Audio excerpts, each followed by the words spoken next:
भगवान शिव की पवित्र कार्तिक महीने में दामोदर मास में शिव महापुराण की कथा को श्रवण कर रहे हैं और भगवान शिव की अविरल भक्ति को प्राप्त कर रहे हैं। बड़े भाग्यशाली हैं संपूर्ण धूलिया नगरवासी एवं अपने अपने क्षेत्र से कथा मंडप में पधारे सभी श्रोता भाई बहन। कथा के मुख्य यजमान के रूप में श्री दादा बाबू शरीर दिया है, जो परमात्मा ने ये शरीर बनाया है।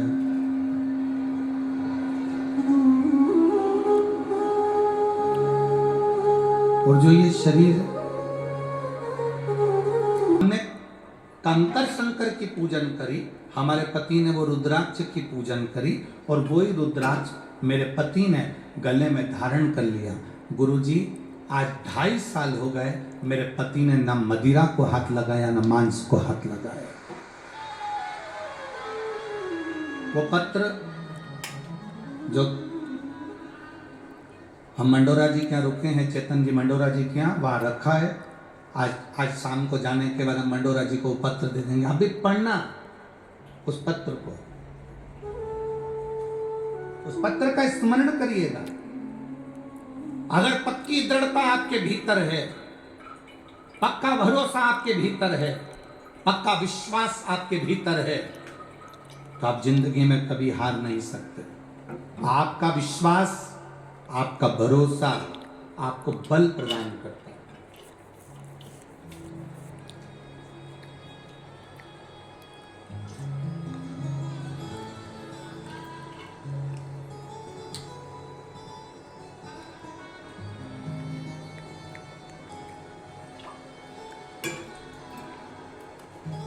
ये दादा बाबू भूसे जी ने जो कथा मालेगांव में कराई थी, वो कथा परभणी वाले सांसद जी ने जो कथा कराई थी, वहाँ की कथा, ये धूलिया की कथा, आकोला की कथा, और भी जहाँ जहाँ कथा आप लोग अगर टीवी पर देखते होंगे, तो हमारे यहाँ पर माइक पर आशीष जी कभी ज़्यादा नाम नहीं बोलते कि यह माल्यार्पण करने आएंगे, वो माल्यार्पण करने आएंगे। थोड़े बहुत नाम 2, 4, 8 जो रहते हैं वो मुंह बोल दो।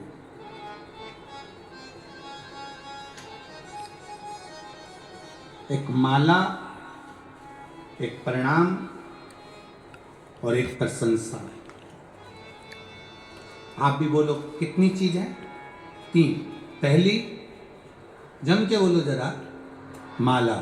दूसरा, प्रणाम, प्रणाम करना, नमन करना। और तीसरा, प्रशंसा।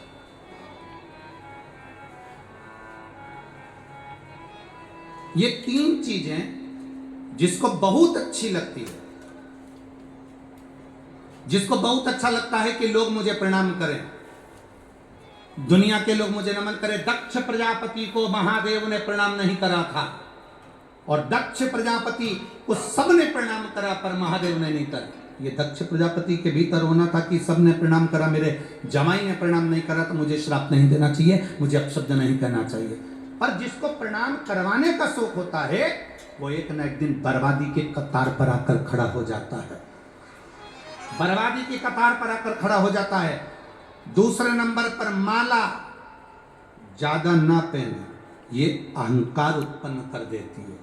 इसलिए कोई माला देता भी है तो उस माला को आपको समर्पित है, ये माला अहंकार उत्पन्न कर देती है। तीसरे नंबर पर, अधिक प्रशंसा, किसी व्यक्ति की बहुत प्रशंसा करो, वो अभिमान उत्पन्न कर देती है।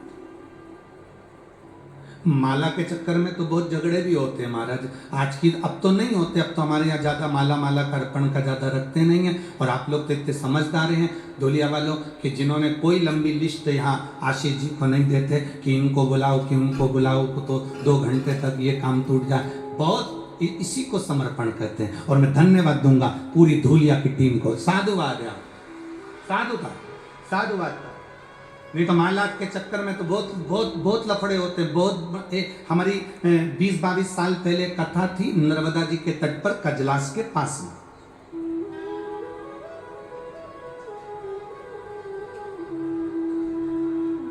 अब नर्मदा जी के तट पर कथा, अब मैं तुझे देखूंगा। इसको दोहरा कर्म कहते हैं, इसको दोहरी भाव कहते हैं, दोहरी दृष्टि कहते हैं। आज के जमाने में प्रत्येक व्यक्ति दोहरी जिंदगी जी रहा। अपना बेटा अगर अच्छे नंबर से पास हो गया और पड़ोसी के बेटे के 2 नंबर, 5 नंबर, 10 नंबर ज्यादा आ गए, तो अपना बेटा पास हुआ तो पड़ोसी का बेटा अच्छे नंबर से पास हो गया, तो दोहरी जिंदगी में फिर कह दिया उसकी तो वहां पर पहचान होगी, पैसे वाला है, थोड़ा पैसा दे दिया होगा इसलिए काम हो गया होगा। दोहरी जिंदगी, दोहरी जिंदगी। मक्खी दूध में गिर गई, थोड़ा सा दूध था तुमने फेंक दिया। मक्खी घी में गिर गई,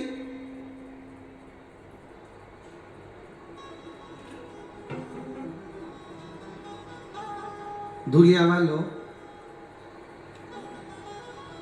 5 किलो घी में मक्खी गिर जाए फेंक दोगे? नहीं, मक्खी को फेंक दोगे पर घी को। है ना दोहरी जिंदगी।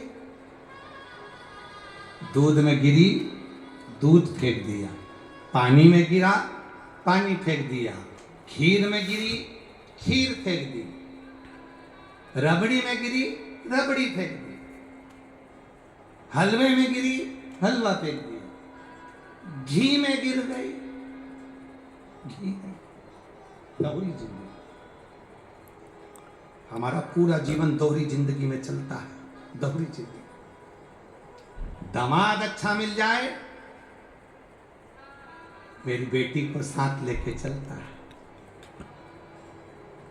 इतना दामाद अच्छा मिल जाए तो पूरे मोहल्ले में किया है, पूरे धूलिया में, कॉलोनी में, सोसाइटी में मेरा दामाद इतना अच्छा, मेरी बेटी को तो पलक पावड़े पे रखता है, इतना बढ़िया रखता है, इतना अच्छा नेचर मेरे दामाद का, मेरी बेटी के देना वैसा करता है। मेरा दामाद जैसा दुनिया में किसी का दामाद नहीं होगा, मेरी बेटी के पेट का पानी नहीं हिलने दे, ऐसा दामाद साथ लेकर जाए, मिलाने लाए, मिलाने कर ले जाए, हर हफ्ते 2 हफ्ते में फोन लगाए, हफ्ते 2 हफ्ते में मुझे मिलाने लेकर आए। मेरे दामाद जैसा दामाद नहीं हो सकता।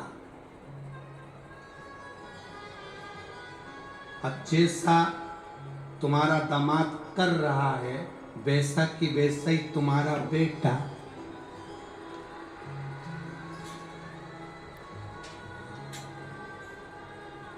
तुम्हारी बहू के साथ करे, तो तुम 2-4 जगह जा करके क्या उसकी माँ के यहाँ गई थी, जरूर कुछ करवा के लाई।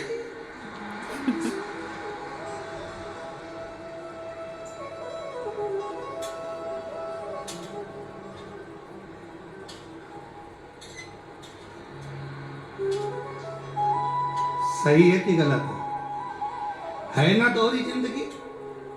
दामाद करे तो बहुत बढ़िया, दामाद बेटी को घुमाए तो बहुत बढ़िया, दामाद बेटी को होटल ले जाए तो बहुत बढ़िया, दामाद बेटी को कपड़े दिलाए तो बहुत बढ़िया, दामाद बेटी को रकम दिलाए तो बहुत बढ़िया, दामाद बेटी के साथ में अपने ससुराल आए तो बहुत बढ़िया, और तुम्हारा बेटा तुम्हारी बहू को घुमाए तो बुरा, तुम्हारा बेटा तुम्हारी बहू को रकम दिखाए तो बुरा, तुम्हारा बेटा तुम्हारी बहू को साड़ियां दिलाए तो बुरा, और तुम्हारा बेटा तुम्हारी बहू के घर चले जाए तो बुरा। फिर दोहरी जिंदगी क्यों जी रहे हो? ये दोहरी जिंदगी किसके लिए? भगवान मेरी बेटी को ऐसा दामाद देना, खूब अच्छे से रखे, तो जैसे तुमने प्रार्थना करी वैसी प्रार्थना तुम्हारी बहू की माँ ने भी करी थी। भगवान मेरी बेटी को ऐसा घर देना, बड़े प्रेम से रखे, अब तुम्हें बुरा क्यों लगता है? फिर क्यों कहीं कहीं जाती है? ए भगवान, मंदिर पहुंच गई, देवालय पहुंच गई, शिवालय पहुंच गई, ना जाने कहाँ कहाँ जाकर ना जाने किस किस से पूछ रही है। हमारी जरूर बहू ने कुछ करवा दिया है। जब से मायके से आया वो 2-4 दिन 8 दिन में मायके पहुंच जाती, इसको भी ले जाता, साथ में मेरा बेटा, उसको कपड़े दिलाना, सामान दिलाना, रकम दिलाना। अरे अगर तुम्हारा बेटा तुमको भी सम्मान दे और तुम्हारी बहू को भी सम्मान दे तो उसमें प्रसन्न तुम्हें होना चाहिए कि कम से कम मेरे बेटे में मेरे संस्कार आए, मेरे बेटे में मेरे संस्कार। बहुत ध्यान देना, बेटा अच्छा निकले तो तुम्हें स्वर्ग देगा, बेटी अच्छी निकले तो तुम्हें वैकुंठ देगी। पर बहू अच्छी निकल जाए तो तुम्हें कहीं जाने की जरूरत नहीं है, तुम्हारा घर झोपड़ा भी होगा तो स्वर्ग बना देगी।